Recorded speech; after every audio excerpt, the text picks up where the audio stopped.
two Atlanta police officers who were fired and criminally charged in connection with the pulling of two college students from a car during protests late last month have filed a lawsuit seeking their jobs back. Atlanta Mayor Keisha Lance Bottoms announced May 31st that the two officers, Ivory and Mark Gardner, would be fired immediately after what she called an excessive use of force.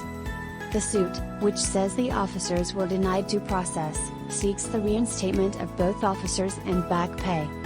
Video showed officers forcibly pulling Messiah Young and Taniyah Pilgrim from their car around 9:40 p.m. May 30th during protests following the death of George Floyd in Minneapolis. Pilgrim is heard in the video asking officers what is going on and crying that she is trying to get out before a stun gun appears to be used against her.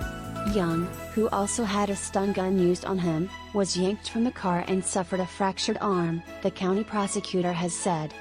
The fired officers' lawsuit contends that their use of force was proper and in compliance with the law, the policies of the Atlanta Police Department, prevailing standards of law enforcement, and the training provided to them through the City of Atlanta Police Department and the state of Georgia.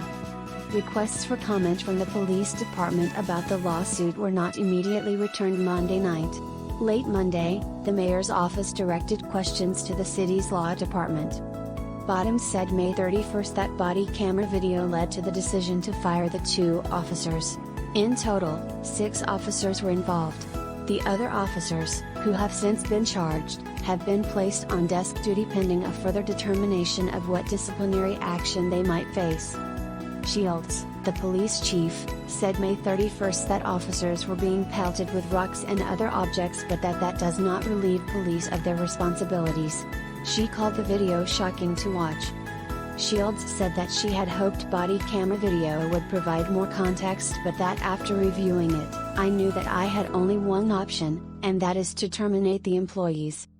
The fired officers' lawsuit states that they were dismissed without an investigation, proper notice or a pre-disciplinary hearing and that the firings were against city code. Streeter and Gardner served as investigators with the Atlanta Police Department's fugitive unit and were assisting with civil disturbances in the city, police have said. Streeter had been with the department for 16 years and Gardner for 22 years, police have said. Fulton County District Attorney Paul Howard said last week that Pilgrim, the owner of the car, had a stun gun used on her and that she was restrained with zip ties but was never charged. Young had a stun gun used on him and was yanked from the car, suffering a fractured arm, Howard said, before he had a stun gun used on him again. Howard said Young began to leave the car as ordered by police before the incident. Young was charged, but the charges were dismissed at the order of the mayor. Streeter has been charged with aggravated assault and pointing or aiming a gun or pistol at another person. Gardner is facing an aggravated assault charge, according to court documents.